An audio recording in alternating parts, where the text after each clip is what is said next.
প্ৰিয় শ্ৰোতা podcast pages of life জীৱনৰ পৃষ্ঠাবোৰৰ আকৌ এটা নতুন খণ্ডলৈ মই আহিছোঁ আপোনালোকৰ ওচৰলৈ। আজি আমি এজন ব্যক্তিক লগ পাম যিজন ব্যক্তিক আপোনালোকে সকলোৱে চিনি পায়, যি ভ্ৰাম্যমান থিয়েটাৰ চাইছে। তেখেতসকলৰ মাজত অতি চিনাকি অতি পৰিচিত এজন ব্যক্তি, আৰু যিজন নহ'লে সেই থিয়েটাৰখন আধৰুৱা হৈ ৰয়। আমাৰ সকলোকে হাঁহিৰ খোৰাক যোগোৱা এজন ব্যক্তি, আমাৰ সকলোৰে মৰমৰ, তেখেত হৈছে অৰুণ বেজবৰুৱাদেৱ। আজি জীৱনৰ পৃষ্ঠালৈ অৰুণ বেজবৰুৱাদেৱক স্বাগতম জনাইছোঁ।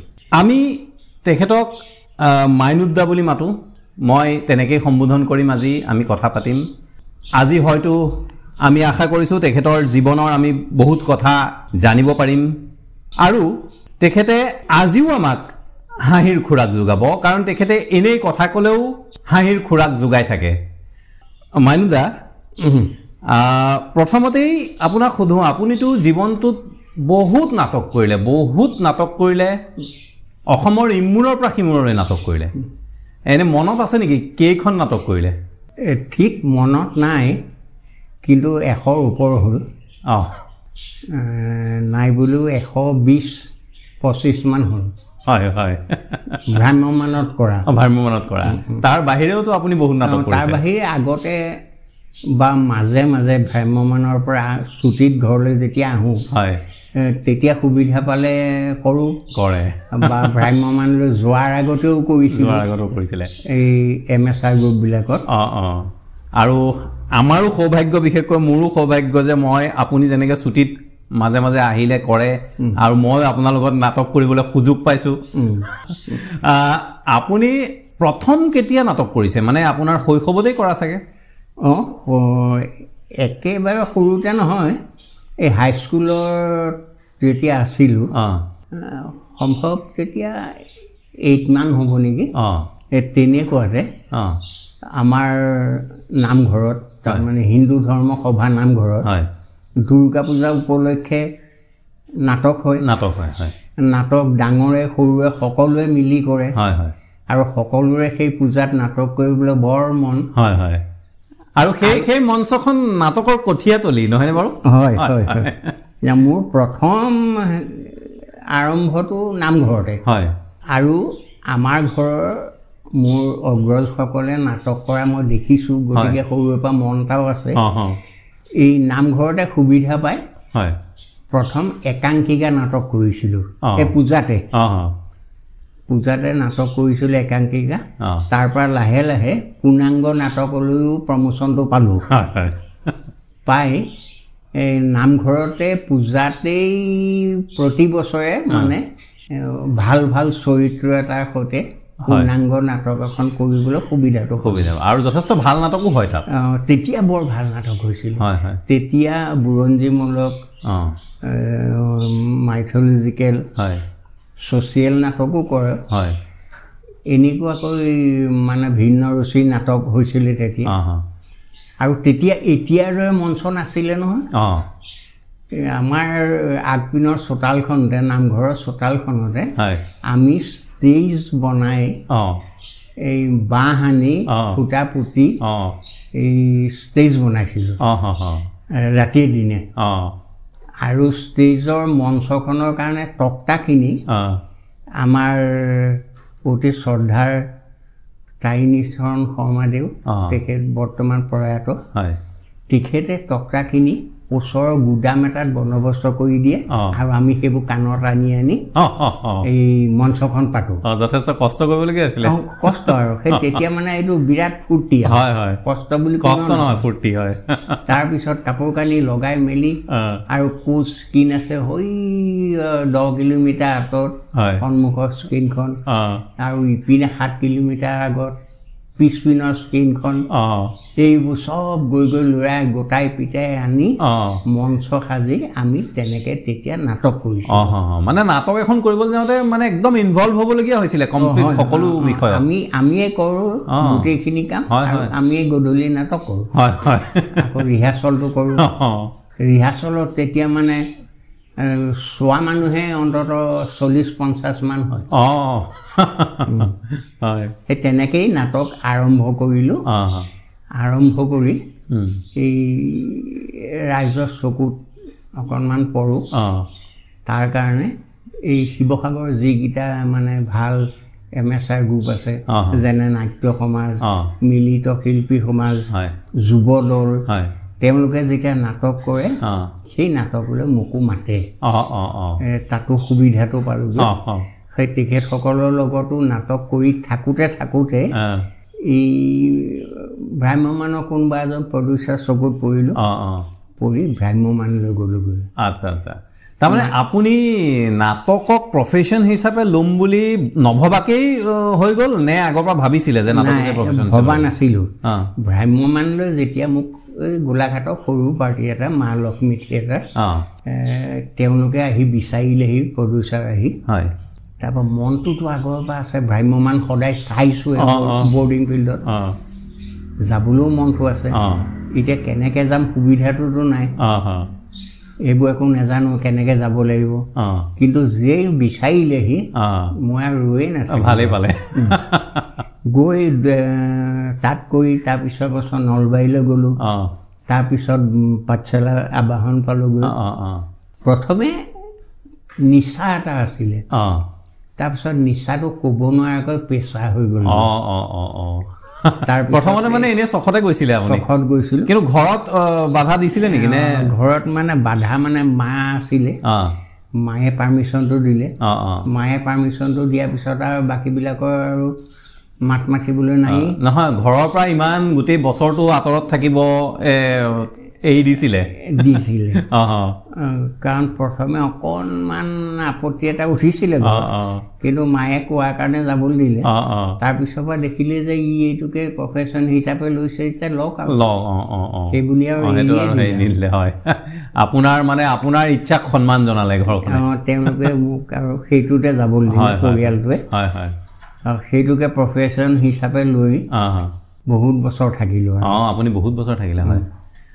আপুনি বেছিভাগ সময় আবাহনতে আছিলে?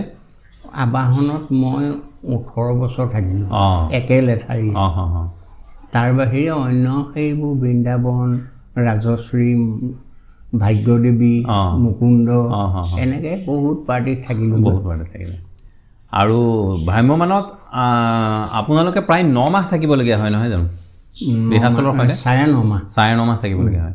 তেতিয়া সেই 9.5 মাহ ঘৰৰ পৰা আঁতৰি থাকিবতো লাগিবই, কিন্তু আকৌ ঘৰলৈ ঘূৰি অহাৰ পাছত সেই বাকী 2.5 মাহ ঘৰত থাকে, বৰ আচু হোৱা যেন লাগে নেকি জেগাটুকুৰা? বহুতে চাগে পাছলৈ চিনি নোপোৱা হৈ গৈছিলে নেকি? মোকতো ওচৰৰ মানুহে চিনিয়ে নাপায়। 2.5 মাহ মানে কি আচু হোৱা নালাগে, এই 9.5 মাহ বাহিৰত থাকোঁ যে 2.5 মাহ মানে ভালহে লাগে, ঘৰত থাকি ভালহে লাগে। হয়, সদায় বাহিৰত কেম্পত থকা, বাহিৰত এনেকৈ মই আজি প্ৰায় 40 বছৰ থিয়েটাৰত থাকিলোঁ। হয়, এই থাকিলত নতুনকৈ আমাৰ ওচৰ চুবুৰীয়া যিখিনি নতুনকৈ আহিছে, তেওঁলোকে মোক সোধে, আপুনি এইখিনি ইয়াত ক'ত থাকে? মই সেই কথাটোৱে কৈছোঁ, ক'ত থাকে বুলি মোক সোধে। মই বুলি যে কেঁকুৰিটো ঘূৰিলেই যে ঘৰটো পায়, কালভাৰটো পাৰ হোৱাৰ পিছতে সেইটোৱে মোৰ। আপুনি কেতিয়া, এতিয়াতো ভ্ৰাম্যমান একেবাৰে এৰি দিলে আপুনি? এৰিলোঁ। কিমান দিন হ'ল ভ্ৰাম্যমান এৰা? ভ্ৰাম্যমান এৰা আজি মোৰ 5 বছৰমান হ'ল। তথাপিও আপুনি এতিয়া কিন্তু নাটক এতিয়াও কৰি আছে আপুনি বিভিন্ন ঠাইত, আৰু তাৰ উপৰিও আপুনি মাজে মাজে আপুনি চিনেমা এখনো কৰিছিলে, ফিচাৰ ফিল্ম এখন? মই চিনেমা কৰিছিলোঁ, 3খনমান কৰিছিলোঁ। কোনকেইখন আছিলে আগতেই? ঘৰ সংসাৰ, শেৱালি, প্ৰতিদান, এনেকৈ 3খনমান কৰিলোঁ। ঘৰ সংসাৰৰ আপোনাৰ যিটো চৰিত্ৰ আছিলে সেইটোতো একদম বিখ্যাত চৰিত্ৰ, এতিয়াও মানে মানুহে সেই গানটো শুনে বা মনত আছে মানুহৰ, যাৰ যি চাইছিলে। তাৰ মাজতে সুবিধা পাই চিৰিয়েল কেইখনমানো কৰিলোঁ। কিন্তু এই চিনেমা কৰিবলৈ চাগে মানে কি, যিহেতু ভ্ৰাম্যমানত আপোনালোক প্ৰায় 9.5 মাহ থাকিবলগীয়া হয়, তাৰ মাজততো আপোনালোকে ওলাই আহিব নোৱাৰে? এই 2.5 মাহে ছুটি হয় সেই তেতিয়াই সুবিধাটো লৈ কৰিছিল সেই 2.5 মাহত যদি চিনেমাখনৰ শ্বুটিং পৰে তেতিয়াহে হ'ব নহলতো নহবই চাগে সেই তেনেকৈ হৈ পেলাই কথা বতৰা পাতি পেলাই হয় হয় হয় তেনেকৈ হৈছিল হয় হয় আৰু চিৰিয়েল কি কৰিছিলে চিৰিয়েল মই ভাড়া ঘৰত আছিলোঁ আকৌ খোজ হয় হয় এনেকৈ কেইবাখনো কৰিলোঁ হয় হয় আৰু এতিয়া আপুনি বৰ্তমান আৰু এখন নাটকৰ ৰিহাৰ্চলো কৰি আছে এইকেইদিনতে ৰিহাৰ্চল কৰিছোঁ কিন্তু মই ৰোলটো কৰিম নে নকৰিম ঠিক নাই তাৰমানে কাকো পথাৰলৈ যাব লাগিব হয় আৰু ডিচেম্বৰ মাহৰ তেনেকুৱাতে হ'ব আৰু সেই অঞ্চলটোত তেতিয়া সাংঘাতিক ঠাণ্ডা হ'ব গতিকে মোৰ বৰ মন নাই আজিকালি মন নোযোৱা হ'ল চাগে বাহিৰলৈ যাব নহয় ইয়াত বা ওচৰে পাজৰে কৰোঁ কিন্তু সেই ডিচেম্বৰ মাহত কাকো পথাৰলৈ যাবলৈ মন নাই হয় হয়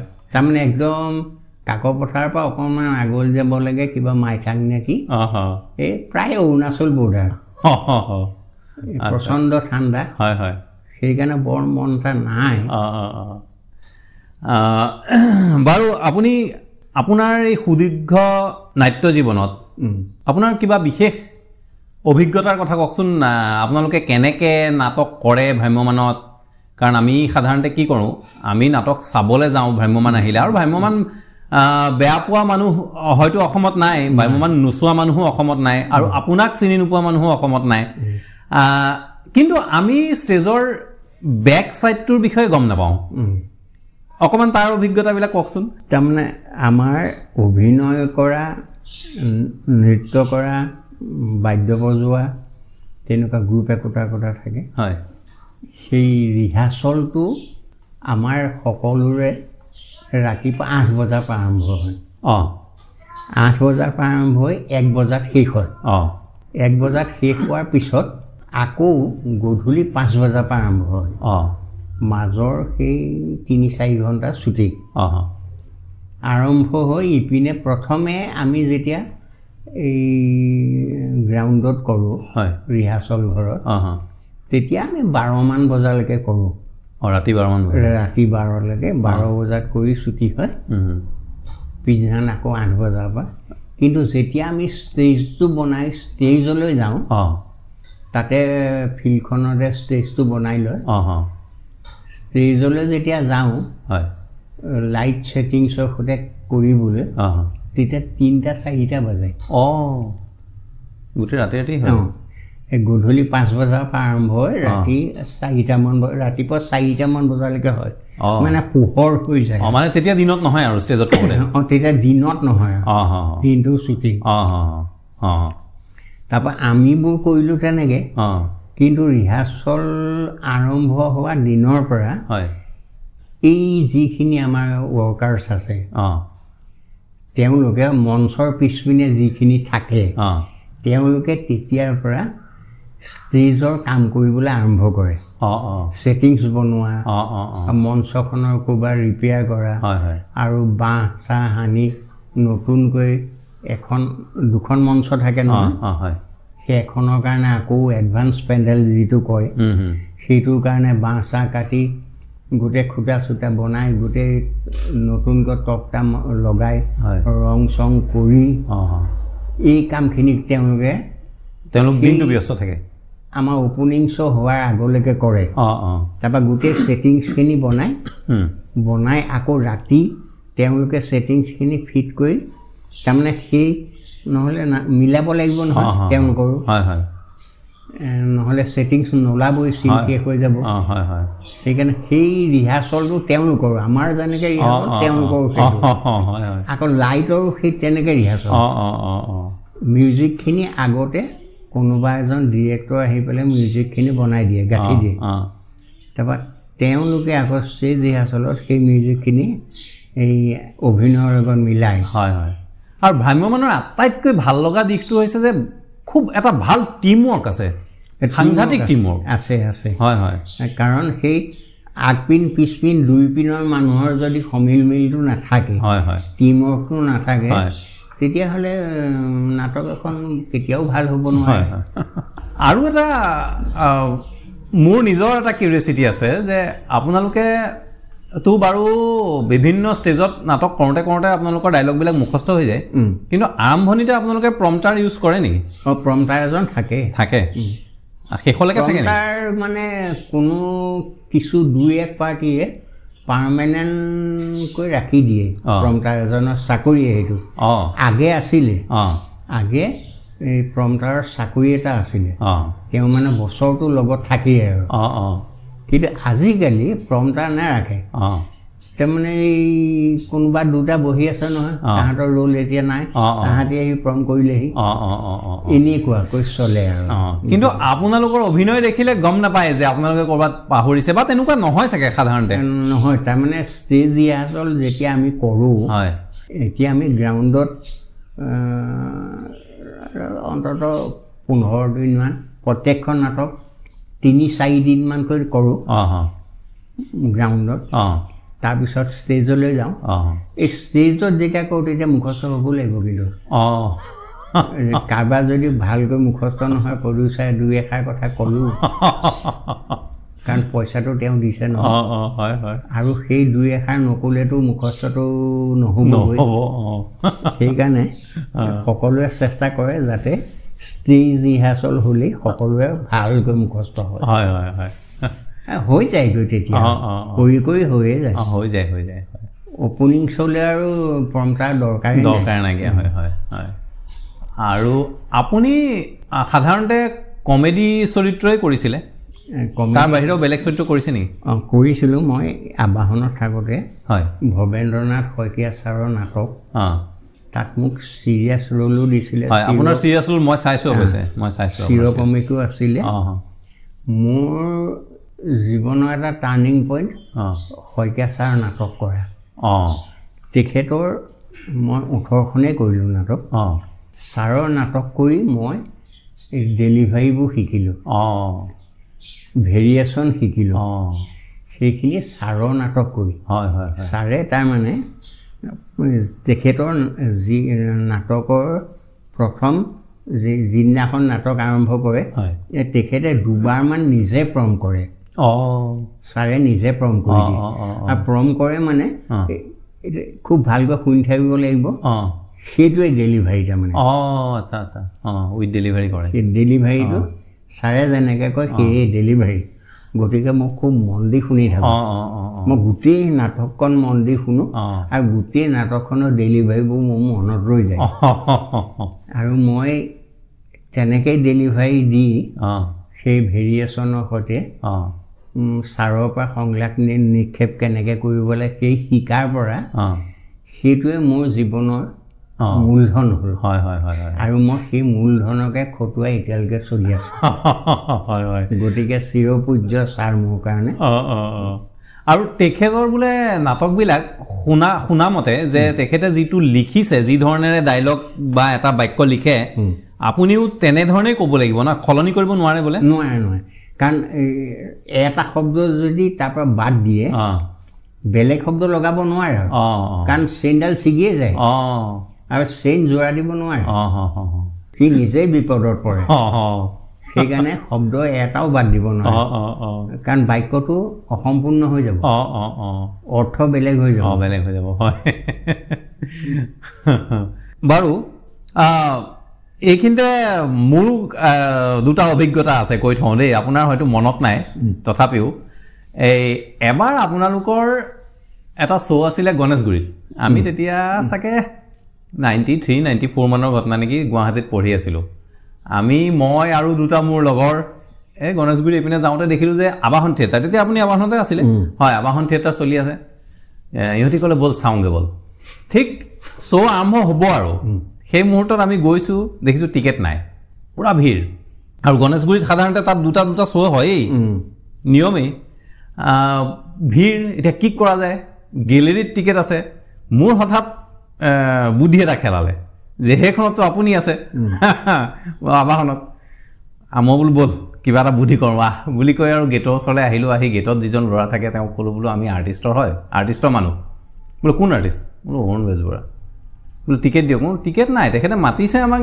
শ্ব' চাবলৈ টিকেট ক'ৰ পৰা পাম আমাক সোমাবলৈ দিয়ক তেওঁ মানে অকণমান দিগদাৰ পাইছে অকলে হেৰি কৰিবলৈ কিনাৰজনক সুধিলে বোলে এনেকৈ আৰ্টিষ্টৰ মানুহ কি কৰা যায় ইজনে ক'লে সোমাই দে আপোনালোক একদম চিধা তাত লগ কৰিবগৈ দেই আপুনি আৰু তেতিয়া গ্ৰীণ ৰুমত আছে গ'লো গৈ আপোনাক বিচাৰি লগ কৰিলোঁ কৰি পেলাই কৈছোঁ যে আমি নাটক চাবলৈ আহিছোঁ টিকেট নাই এতিয়া কিবা এটা কৰক আপুনি আমাক এই ল'ৰা এটা দি পেলাই সেই য'ত মিউজিক কৰে সেই বক্সটোত চকী তিনিখন দি পেলাই আমাক তাত বহুৱালে আমি তেনেকেই নাটক চালোঁ আপোনাৰ হয়তো মন নাই পাহৰিলে আৰু এবাৰ সেই তেনেকৈ আপোনালোকৰ নলবাৰীৰ ৰাসত নাটক হয় নহয় নলবাৰীৰ ৰাসত পেণ্ডেল হয় তাতো তেনেকৈ মই আমাৰ এই নকুল বৰুৱা ছাৰৰ ল'ৰা দীপক দীপজ্যোতি আৰু পুলক দা আমি তিনিটা গৈছিলোঁ ৰাস চাবলৈ তাতে দেখিলোঁ বোলো আবাহন চলি আছে সেই একেধৰণে সেইবাৰ টিকেট লৈ সোমাইছিলোঁ নেকি বাৰু সোমাই পেলাই আপোনাক লগ চগ কৰিলোঁ আপুনি সেইবাৰ আমাক আপোনালোকৰ লগতে ভাতো খুৱাই পঠাইছিলে বাৰু আপোনালোকৰ বিভিন্ন জেগাত বিভিন্ন মঞ্চত আপোনালোকে অভিনয় কৰিছে আৰু বিভিন্ন দৰ্শক পায় দৰ্শকৰ বিভিন্ন ধৰণৰ দৰ্শক পায় এই দৰ্শকৰ পৰা তেনেকুৱা কেতিয়াবা কিবা অসুবিধাৰ সন্মুখীন হয় নেকি কিছু জেগাত হয় বৰ কিছুমান ভিতৰুৱা জেগাতো হয় মানে সেই বৰ বেয়া কমেণ্ট পাছ কৰে অশ্লীল মাতৰ সৈতে এই তেতিয়া অকণমান দিগদাৰ লাগে গিলিৰ পৰা চিঞৰি চাগে এনেই মানে কি চিঞৰি থাকে এই ভবানীপুৰৰ পিনে ভবানীপুৰৰ পৰা বাওঁহাতে মানে হেৰিয়াৰ বৰপেটালৈ সোমাই গৈছে ৰাস্তাটো তাত মানে কি হয় এই ঠাইটুকুৰাত কি নামটো পাহৰিলোঁ এই আমি নাটক কৰি আছোঁ মানে খুব চিঞৰিছে আমি কমিটিত কওঁ কি ইমান চিঞৰ বাখৰ কৰিলে নাটক কেনেকৈ বোলে আপোনালোকে চিন্তা নকৰিব কৰি থাকক শেষৰ দিনা আমি ব্যৱস্থা কৰিম তাৰমানে সেই জেগাটুকুৰালৈ ল'ৰা গৈ পেলাই দুই ঠাই কাজিয়া কিবা ফুটবল খেলালৈ কাজিয়া লাগিছিলে সেইখন কাজিয়া শেষ হোৱাই নাই গতিকে সেই ঠাইত ল'ৰা এগালমান গৈ পেলাই গেলেৰীত বহি পেলাই চিঞৰে সেই আৰু শেষৰ দিনা আৰু মানে চিঞৰ আৰম্ভ কৰিলে আমাক ক'লে যে লাইট জ্বলাই দিয়ক আমাৰ হলত লাইট জ্বলাই দিলে লৈ গোটেই গাঁৱৰ মানুহে বেৰি লৈ পেলাই এনেকুৱা কোবালে সেই তেনেকুৱা পৰিৱেশ হৈছে নাটক আধাতে বন্ধ হৈ গ'ল তাৰমানে আকৌ পুলিচেও মানে উপায় নাপায় যি অসভ্যালি তাৰপৰা শেষৰ দিনা সেই মানে বেটেলিয়ান দিলে বাঁহৰ গোজ ফালি পেলালে ল'ৰা পিঠিত গতিকে এনেকুৱা পৰিৱেশ আমি বহুত পাইছোঁ সেইটোৱে হয় কিন্তু খুব ভালকৈ নাটক চোৱা নাটকক ছাপোৰ্ট দিয়া বহুত ঠাই আছে তেনেকুৱাও আছে কিন্তু সেই অসভ্যালি কৰা জেগা খুব কম 5% মান হ'ব কিন্তু দুয়োটা অভিজ্ঞতাই হৈছে এবাৰ মোৰ মানে দেখিছিলোঁ এবাৰ কোনোবা এখন মঞ্চত গুৱাহাটীতে ক'ৰবাত সেই সাধাৰণতে তাৰমানে সেইটো হয় নেকি যে কৰি থাকোঁতে খুব চিঞৰিছে গেলেৰীৰ পৰা মানুহে চিঞৰোঁতে মাজতে বন্ধ কৰি দিলে আৰু এবাৰ ক'ৰবাত মই তেনেকুৱা এটা ঘটনা পেপাৰতো পাইছিলোঁ মাজতে বন্ধ কৰি দিলে বন্ধ কৰি পেলাই ষ্টেজৰ পৰাই মানে এক্টৰে দৰ্শকক গালি পাৰিছে তেনেকুৱা হয় মানে অকণমান শ্বৰ্ট টেম্পাৰৰ দুই এজন এক্টৰ থাকে নহয় তেওঁলোকে সেইটো কৰে কিন্তু আচলতে সেইটো কৰিব নালাগে আমি কেইটামান মানুহে সেই ঠাইটুকুৰালৈ যাওঁ আৰু সেই কামখিনি দৰ্শকক চম্ভলা কামখিনি কমিটিখনে কৰিব লাগে হয় আমাৰ নাটকখন বন্ধ কৰিলেই হ'ল হয় এই ইয়াৰ পৰা ষ্টেজৰ পৰা কমেণ্ট দিব নালাগে তেওঁলোকক একো ক'ব নাই সেইটো মই পচন্দ বৰ নকৰোঁ কাৰণ সেইটোৰ কাৰণে বহুতখিনি কাজিয়া হৈ গৈছে আৰু সেইবিলাক বাৰু খুব কম অভিজ্ঞতা আপুনি ক'লেই যে 5%হে হয় আৰু এনেকুৱাওতো চাগে আপোনালোকে পায় যে আপোনাৰ নাটকখন ভাল পায় আপোনাৰ অভিনয় ভাল পায় মানুহে ভিতৰত গৈ আপোনাক লগ ধৰেগৈ এই বহুত ঠাই তেনেকুৱাত মনটো ভাল লাগে চাগে ঘিণো পাইগৈ মানুহবিলাক তেনেকুৱাত মনটো ভাল লাগে যে তেওঁলোকে ভাল পাইছে নাটক, অভিনয় ভাল পাইছে, ময়ো কষ্ট কৰা সাৰ্থক হৈছে। আৰু এটা কথা দেই, ভ্ৰাম্যমানৰ টেকনিকেল পাৰ্টটো ইমানেই মানে ভাল, ইমানেই উন্নত। এতিয়া সাধাৰণতে দেখা যায় আমাৰ যেতিয়া আপুনি নিজে গম পায় এমেচাৰ থিয়েটাৰ কৰোঁতে বহুত ঠাইত বহুত ষ্টেজত খুব চিঞৰিব লাগে, তথাপিও দৰ্শকে মাত নুশুনে, বহুত মাইক লগায়। কিন্তু আপোনালোকৰতো তেনেকুৱা কথা নাই, মাত্ৰ এটা মাইকেই, কেইটা মাইক? এটা মাইকেই কাভাৰ কৰে, একদম গেলেৰীলৈকে স্পষ্টকৈ শব্দ শুনে। দুইটা ষ্টেজত সন্মুখতে দুটা মাইক থাকে। আহুজা কোম্পানী 1100 দুটা ফিট কৰি দিয়ে আৰু সেই হৈ যায়। চাউণ্ড বক্স অৱশ্যে কেইবাটাও থাকে, সেইটো হয় বাৰু, তথাপিও টেকনিকেলি বহুত। সেই মঞ্চৰ বেক ষ্টেজৰ পৰাও টিলিকেইটা মাৰিলেও ৰাইজে শুনে। হয় হয়, সেইটো তেতিয়া আপোনাৰ চাগে তাৰ পৰা আহি বা মাজতে এমেচাৰ থিয়েটাৰ কৰিবৰ সময়ত সেই অসুবিধাটো হয় নেকি? নাই, মই সিমানে ফিল নকৰোঁ। আৰু এটা 2 নম্বৰ কথা কি, তাত যিখিনি কো এক্টৰৰ কোঅপাৰেশ্যন আৰু ডাইলগ মুখস্থ থাকে, আপুনি আপোনাৰ ডাইলগৰ পাছত আনজনে ডাইলগ কেটচ কৰা যিটো, সেই বস্তুটো এমেচাৰ থিয়েটাৰত অসুবিধা পায় নেকি? এমেচাৰত অকণমান দিগদাৰ হয় আৰু, কাৰণ এইখিনি মানুহে ভ্ৰাম্যমানৰ মানুহখিনিয়ে সদায় কৰি থকা মানুহ হয়, আৰু তেওঁলোকে প্ৰফেশ্যন হিচাপে লৈছে। কিন্তু এমেচাৰ মানুহখিনিয়ে নিজৰ ছেটিছফেকশ্যনৰ কাৰণে নাটকখন কৰে। গতিকে তেওঁলোকৰ ভ্ৰাম্যমানৰ নিচিনাকৈ অভিনয়টো নহয়গৈ আৰু। সেইটো দোষ দিবলগীয়া নোৱাৰি আৰু, দোষ দিব। হয় হয়, সেইটো বাৰু উপায় নাই। কাৰণ কিন্তু আপোনাৰ ধৰি লওক, আপোনাৰ ভ্ৰাম্যমানটো আপোনাৰ প্ৰফেশ্যন, তথাপিও আপুনি ভাল কোনটোত পায়? ভ্ৰাম্যমানত বেছি ভাল পায় নে এমেচাৰত বেছি ভাল পায়? না, ভ্ৰাম্যমানত বেছি ভাল লাগে, বেছি ভাল পায়, কাৰণ তাত অভিনয় কৰা গোটেই সুবিধাখিনি আছে নহয়। দুটা মঞ্চ থাকিব, ডাঙৰ মঞ্চ, তাৰপিছত লাইট টাইটৰ যিমানখিনি সুবিধা হয়। আমাৰ এমেচাৰ গ্ৰুপত লাইটৰ ইমান সুবিধাটো নাইতো। আৰু তাত এমেচাৰতকৈ আমি সদায় ভ্ৰাম্যমানত কৰি থকা মানুহখিনিয়ে এই ভ্ৰাম্যমানতে বেছি ভাল পায়। বাৰু অকণমান বেলেগ দুটামান প্ৰশ্ন সোধোঁ আপোনাক। আপোনাৰ শৈশৱৰ দিনৰ আৰু আজিৰ মাজৰ দুটা উল্লেখযোগ্য পাৰ্থক্য কওকচোন। ৰাস্তা ঘাট, ঘৰ দুৱাৰ, গাড়ী মটৰৰ মনত কথা নাই কোৱা, তাৰ বাহিৰে। তাৰমানে শৈশৱত মই আমাৰ পৰিয়ালটোৰ যিটো দেখিছিলোঁ, আমাৰ সকলোৰে মনৰ ভাৱ বা আমাৰ পৰিয়ালটোৰ সকলো চলন ফুৰণ এতিয়া সম্পূৰ্ণ বেলেগ হ'ল। কাৰণ যুগৰ পৰিৱৰ্তনৰ লগে লগে আমাৰ পৰিয়ালৰ মানুহখিনিৰ মনবোৰ বেলেগ হ'ল, সেইটো সকলোৰে হয়। আমাৰো তেনেকুৱা হৈ এতিয়া ভাবোঁ যে আগৰ দিনবোৰে বেছি ভাল আছিল নেকি। এতিয়া যিটো পৰ্যায় পালোহি, এতিয়া যিটুকুৰাত ৰুব লগা হ'ল, সৰু কালচোৱা বেছি ভাল আছিল নেকি। মানুহৰ মৰম চেনেহৰ পৰা সকলোখিনি, মানুহৰ মনবিলাক সলনি হ'ল, মানুহৰ মনবোৰ সলনি হ'ল। নিজৰ ককাই ভাই হ'লেও বা পৰিয়ালটোৰ হ'লেও আগতকৈ বহুখিনি পৰিৱৰ্তন। সেইটো এটা মোৰ মনত বাজি থাকে। হয় বাৰু, সৰুতে আপোনাৰ কিহলৈ অতিপাত ভয় লাগিছিল, যিটো কথা এতিয়া চিন্তা কৰিলে হাঁহি উঠে বা এতিয়াও সেইটোলৈ ভয় লাগে? এতিয়া ভয়টো নালাগে, আগতে ভয় লাগিছিলে মানে আমাৰ মালৈ। তাৰমানে পঢ়া গধূলি যেতিয়া গধূলি হেৰি আন্ধাৰ হোৱালৈকে যদু ফিল্ডত খেলোঁ, সেই ফুটবল খেলোঁ, আহি পেলাই ভৰি হাত ধুই পঢ়িবলৈ বহিলে টোপনি অহাটো স্বাভাৱিক। সেই টোপনি আহিলে তেতিয়া আহি মানে পিঠিত পৰে।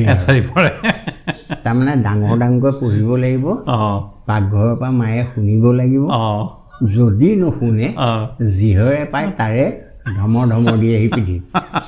সেইটো এটা ভয় খুব আছিলে সৰুতে।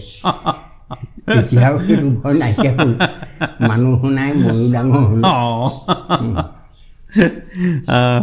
বাৰু এই চেগতে এটা কথা মই পাহৰি আছোঁ, আপোনাৰ ভাল লগা কিবা ডাইলগ এতিয়া মনত আছে নেকি? তাৰমানে মই ভাবোঁ যে যদি আপোনাৰ মুখেৰে এটা বিখ্যাত ডাইলগ যিটো দৰ্শকেও চাপৰি মাৰিছিলে, দৰ্শকে ভাল পাইছিলে, তেনেকুৱা এটা ডাইলগ যদি নুশুনো মই ভাবোঁ আজি আধৰুৱা হৈ থাকিব। মনত আছে নেকি? এই ভৱেন্দ্ৰনাথ শইকীয়া ছাৰৰ হয় নাটক এখনত এটা সংলাপ আছিলে মোৰ।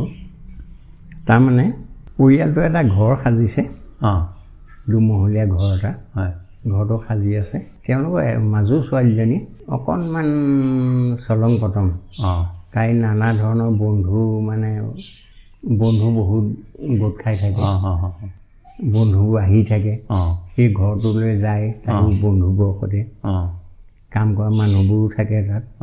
সেই মই দেখি পেলাই মোৰ অসহ্য হৈ এদিন তাইক মই ক'লোঁ, জীৱনটো আনাৰসৰ গছ বুলি ভাবিছ, ওপৰত গুটি, তাৰ ওপৰত গছ, তাৰ ওপৰত গুটি, তাৰ ওপৰত গছ, এনেকৈ চলি থাকিব বুলি ভাবিছ। খাল পাৰ হ'বলৈ যে বুঢ়া তামোল গছৰ টুকুৰা পাৰি দিয়ে দেখা নাই, সকলোৱে যে গছকি গছকি পাৰ হয়, তয়ো তেনেকুৱা গছৰ টুকুৰা হ'ব খুজিছ। এই ডাইলগটো মোৰ বৰ ভাল লাগে। আৰু সেই সময়ত কওঁতে ৰাইজে সেইটো মানে খুব ছাপোৰ্ট কৰিছিল। তাৰমানে তাই বেয়া পথটোৰ পৰা ভাল হ'বৰ কাৰণে। আৰু এটা খুব মিনিংফুল ডাইলগ এইটো।